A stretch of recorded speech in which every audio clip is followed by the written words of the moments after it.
오늘도 몰랐던 이야기 더 넘어가기 전에 퀴즈 하나 풀고 가시죠. 자, 이 퀴즈입니다. 한미 정상회담 테이블에요. 한미 간의 원자력 협정 개정 논의가 올라왔었습니다. 자, 이래서 이 원자력 협정 개정에 대한 관심이 쏟아지고 있는데 노무현 전 대통령이 승인한 362 사업이라는 게 있다고 합니다. 이 362 사업은 어떤 의미일까요? 자, 이 의미의 정답은 잠시 후 전문가들과 함께 풀어드리겠습니다. 지식궁전 지금 시작합니다.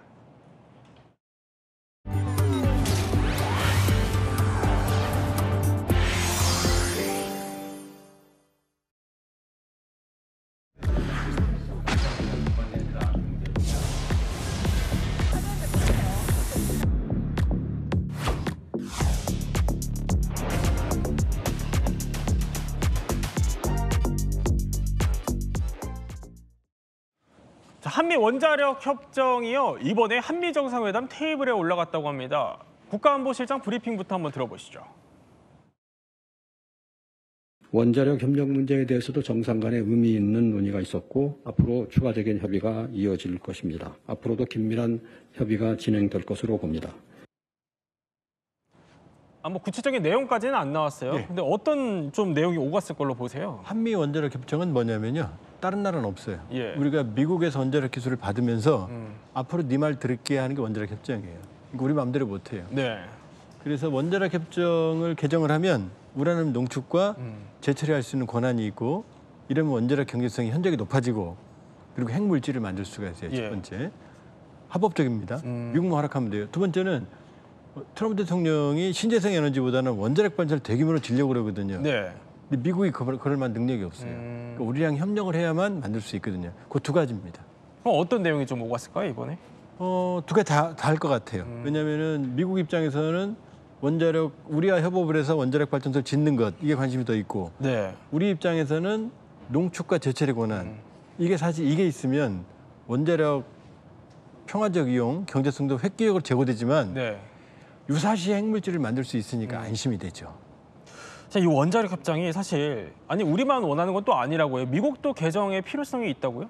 미국이 원하니까 협력하기로 합의한 거죠. 그러니까 미국 입장에서는 지금 말씀하신 대로 두 가지 부분에서 우리의 역량이 강화되면 예. 한국의 원자력 역량이 강화되면 미국으로서 인도 태평양 지역에서의 어떤 안보 네트워크가 강화되는 것이고 그다음에 미국 중심의 원전 수출 시장도 확대할 수 있고 네.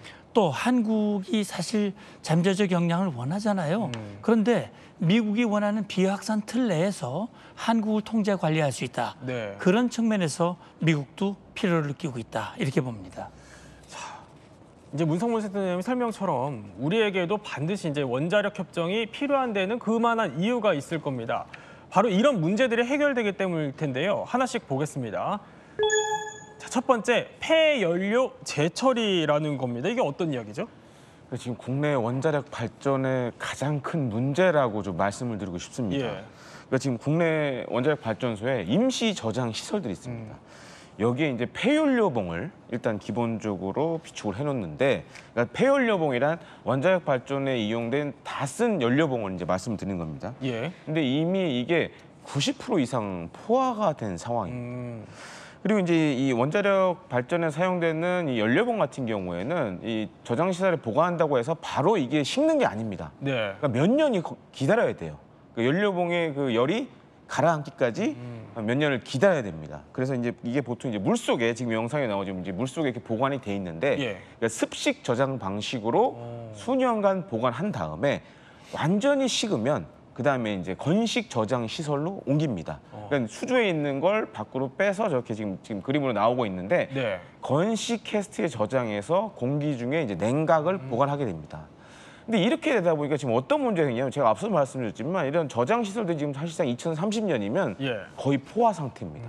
그리고 또 한 가지가 이제 국내에 저런 영상에 나오고 있지만 완전하게 저렇게 보관할 수 있는 시설도 갖춰져야 되는데 네. 이게 사실 어느 지역을 선정하는 문제도 있고 또 지역 주민들이 반대하는 문제도 있어서 지금 제대로 이루어지지 않고 있죠. 하지만 이제 만약에 원자력 협정이 개정돼서 우리가 연료를 재처리한다 그러면 이제 완벽하게 우리나라가 스스로 이런 폐연료봉을 재처리해서 다시 핵연료로 사용할 수 있는 네. 그런 구조로 갈 수 있게 됩니다. 그럼 두 번째로 필요한 이유 한번 짚어볼게요. 두 번째 한번 볼까요? 그러니까 원전 수출 경쟁력이 강화된다는 얘기인데 이걸 거꾸로 얘기하면 지금 이 협정이 우리 원전 수출에 걸림돌이 되고 있다는 얘기예요? 왜냐면요. 원자력 발전소를 지려면 원자로가 필요하잖아요. 네.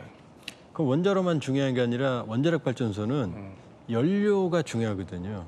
연료를 농축을 해야 돼요. 예. 왜냐하면은 일반 우라늄 광석에는 0.7%밖에 안 들어있기 때문에 이걸 5%까지 농축을 해야 되거든요. 네. 요 농축을 해서 우라늄 연료봉을 공급하는 것도 어려운 일이거든요. 근데 요 권한이 우리 농축 권한이 없어요. 그 원자로만 저질 수 있는 거죠. 네. 또 우리 김대영 평론가가 말했지만은 그 다 연료봉을 다 쓰고 나면 연탄처럼 끄집어내거든요. 그럼 이걸 다시 재처리하면 또 쓸 수 있거든요. 플루토늄이 나오니까. 요 권한도 없어요. 그러니까 원자력 발전소만 져줄 수 있고 우리도 우라늄 농축 미국이 허가해야 되거든요. 네. 그걸 공급을 못 해줘요. 그다음에 재처리도 어렵거든요. 재처리도 우리 기술은 있는데 미국이 허가를 안 해줘요. 예. 그러니까 원자로만 만들어주고 이 핵 연료 주기를 완성할 수 있는 구멍이 숭숭 뚫리니까 우리로서는 상당히 불리한 거죠. 그렇군요. 자, 그럼 세 번째로 또 필요한 이유가 있다고 해요. 세 번째 이유 한번 살펴볼까요? 그러니까 SLBM과 핵 잠수함이라는 겁니다. 이게 좀 민감한 문제긴 하지만 그래도 우리가 원자력 협정을 개정하는 데 있어서 기대하는 이유이기도 해요. 그럼요. SLBM은 잠수함에서 발사하는 탄도미사일이거든요. 예. 우리는 이 능력을 가지고 있어요. 그런데 이 SLBM이 제 역량을 발휘하려면 핵잠수함이 있어야 돼요. 예. 근데 우리는 핵잠수함이 없거든요. 핵잠수함을 만들려면 거기에 작은 원자로에 사용되는 그 연료가 필요하거든요. 네. 이게 일정 부분 이상 농축된 연료예요. 우리는 그거 사용할 수 없도록 돼 있어요. 그러나 만약에 협정이 개정이 되면 그걸 사용할 수 있게 되고 네. 그리고 핵잠수함과 SLBM 그렇다면 우리의 이 핵 대응 능력이 한층 강화될 수 있는 그런 결과를 가져올 수 있다. 이렇게 보면 되죠.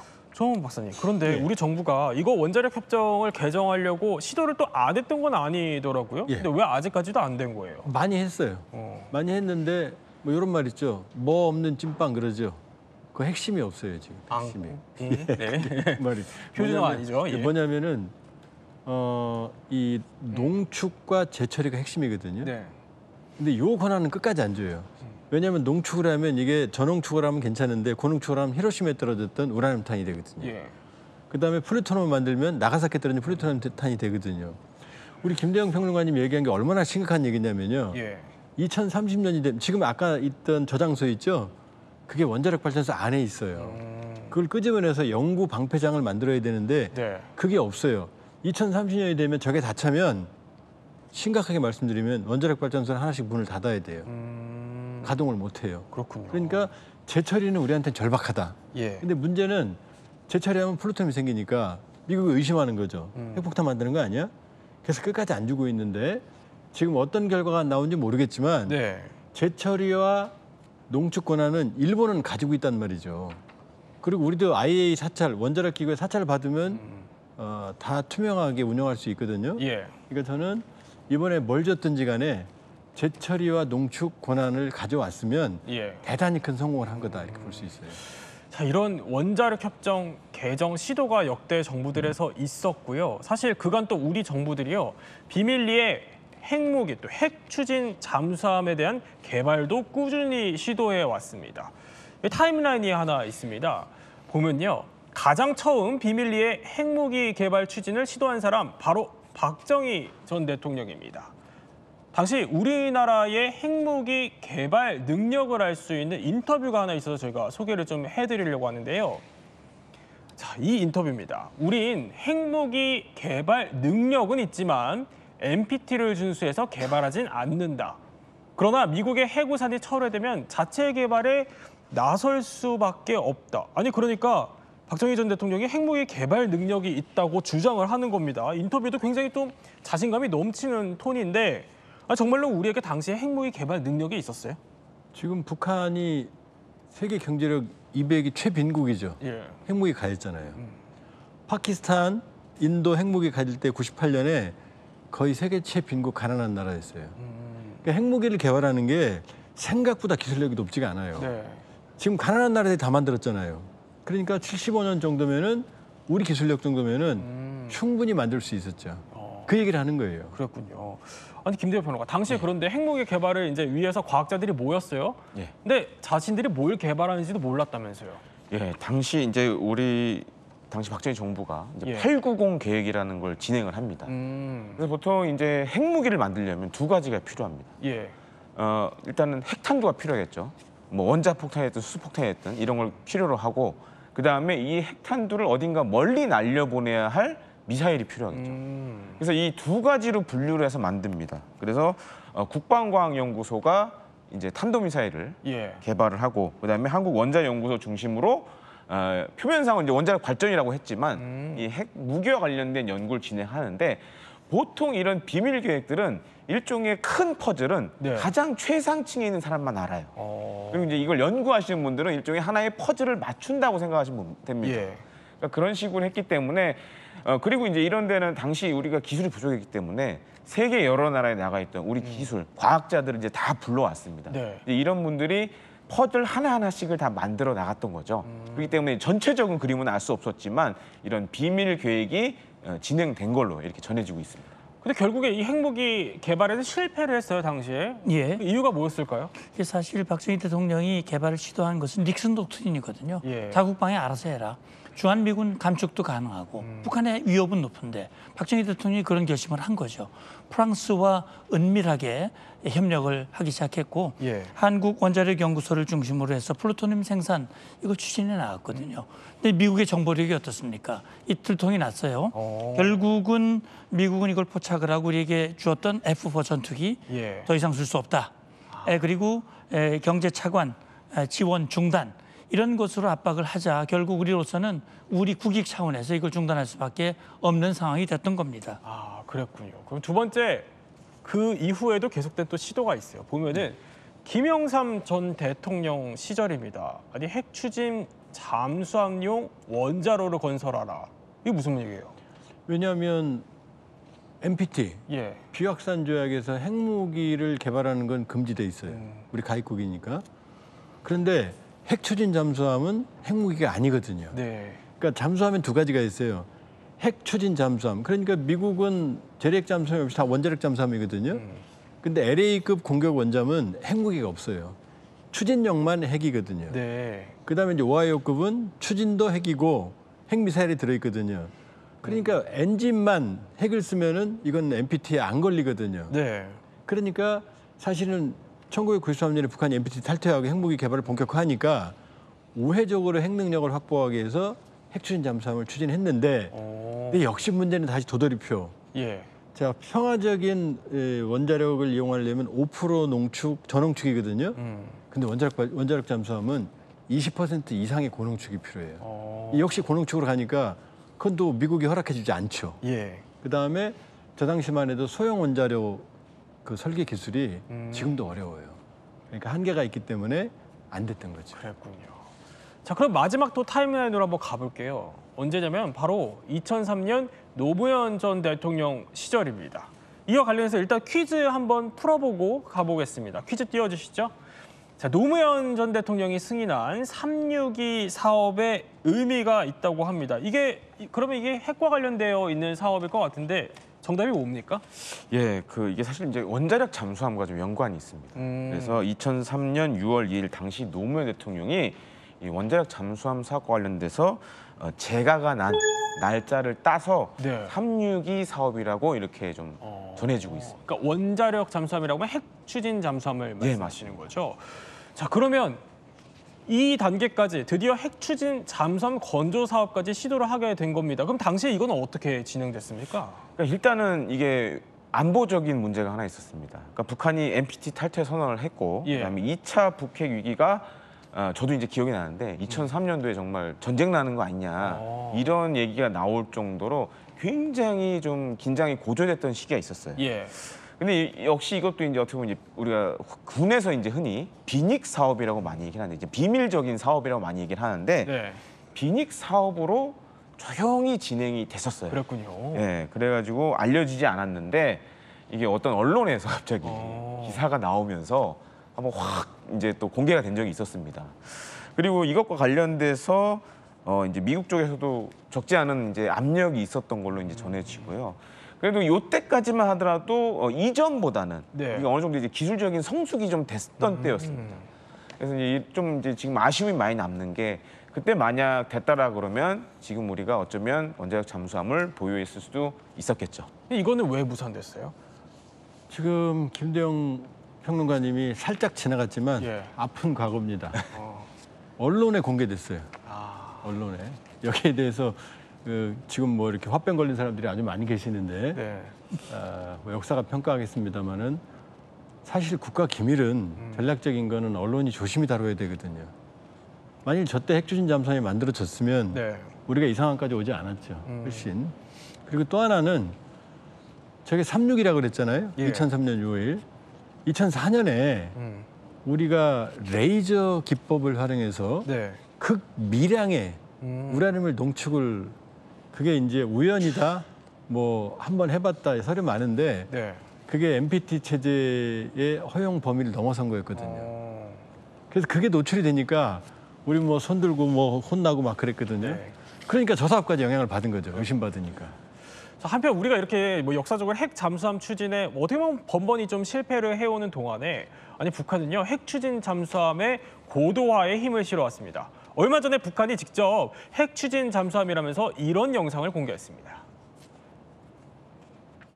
해상 방위력은 제한된 수역이 따로 없이 필요하다고 간주되는 임의 수역에 이르기까지 철저하게 행사될 것이라고 확언하셨습니다.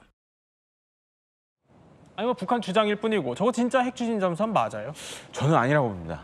아니라고 보는 이유 중에 하나가 아직까지 북한이 이런 잠수함에 쓸만한 원자로를 소형화시키는 기술이 과연 있냐라는 부분을 봐야 돼요.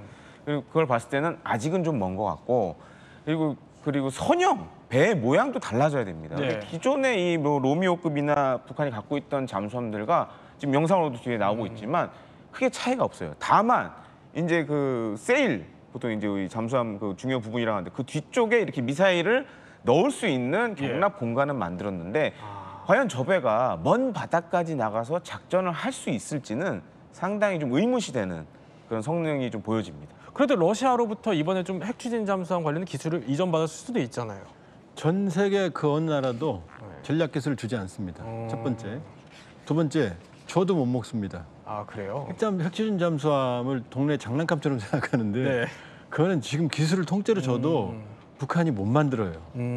호주도 지금 오커스 해가지고 영국, 미국이 전적으로 기술을 준다고 그랬는데 네. 그래도 첫 진수가 2030년대 중반이거든요. 북한의 기술로 지금 주지도 않고요. 예. 저도 만들 수가 없어요. 엄밀히 말씀드리면. 자 그럼 문성무 센터장님 예. 이 부분이 슬슬 궁금해집니다. 아니 그러면 핵 추진 잠수함과 일반 잠수함 어떻게 다르길래 이렇게 우리나라 뭐 북한 다 핵 추진 잠수함을 가지려고 하는 거예요? 그 역량이 압도적으로 차이가 나죠. 이제 방금 잠시 후에 화면을 보시겠습니다만 예. 디젤 잠수함과 핵 잠수함을 비교해서 보시면은 디젤 잠수함 추진 기관 자체가 이제 디젤 연료전지, 예. 핵 추진 잠수함은 소형 원자로거든요. 중요한 거는 이 수중의 속도가 압도적으로 핵 추진 잠수함이 빠르고요. 네. 가장 중요한 건 이겁니다. 지금 디젤 잠수함은 하루에 2번 이상 수면 위로 올라와야 되는데 지금 핵 추진 잠수함은 무한 작전이 가능한 거예요. 그러면 네. 잠수함의 가장 이 생명은 은밀성이거든요. 은밀한 기동이 가능하다. 이것이 생존성과 은밀성, 이것이 비교할 수 없을 정도로 압도적으로 위에 있는 겁니다. 저렇게 비교를 하니까 훨씬 기술이 뛰어난 것 같습니다. 그럼요. 자 그런데 김대영 평론가가 아주 특별한 현장을 하나 다녀오셨었다고 해요. 여기서 미래형 잠수함이 공개가 됐다면서요? 맞습니다. 지난 5월에 그 부산에서 열린 국제 예. 해양 방산 전시회 때 우리 국내 업체가 이제 영상으로 나오는데 미래형 잠수함이라는 걸 좀 들고 나왔어요. 네. 근데 저도 이 잠수함 모형을 보면서 좀 이상하다라는 생각을 많이 가졌거든요. 그러니까 아까 이제 앞서도 이제 재래식 잠수함과 원자력 잠수함의 특징을 말씀 주셨는데 원자력 잠수함은 기본적으로 재래식 잠수함에 비해서 고속을 냅니다. 네. 그래서 배의 모양이 바뀌어야 돼요. 그러니까 보통 보면 원자력 잠수함들은 유선형 형태로 많이 갑니다. 그러니까 물방울 형태로 많이 가는데 지난 5월에 전시회에 나왔던 게 지금 이제 영상으로 나오는 이 미래형 잠수함 같은 경우에는 일단은 고속을 낼 수 있는 그런 돼 있고 예.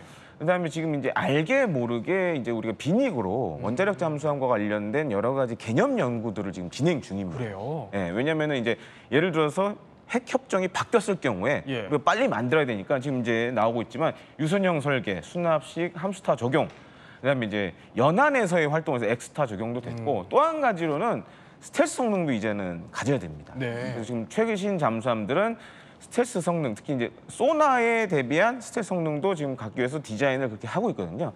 예, 이런 것들이 사실 지금 알게 모르게 국내에서 진행이 되고 있고 그런 결과물이 한번 이제 나온 적이 있습니다. 그러면 원자력 협정이 개정되면은 우리도 마음만 먹으면 핵추진 잠수함 지금 만들 수 있는 겁니까?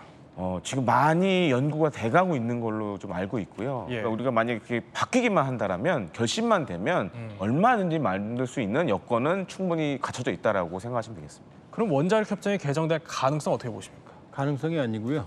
개정돼야 됩니다. 그래서 농축과 제철이 받아와야 되고 그다음에 핵추진 잠수함도 국가전략 차원에서 추진해야 합니다. 개인적인 판단으로는. 네, 세 분과 함께 이번 한미 정상회담 테이블에 오른 한미 원자력 협정에 대해서 몰랐던 이야기 살펴봤습니다.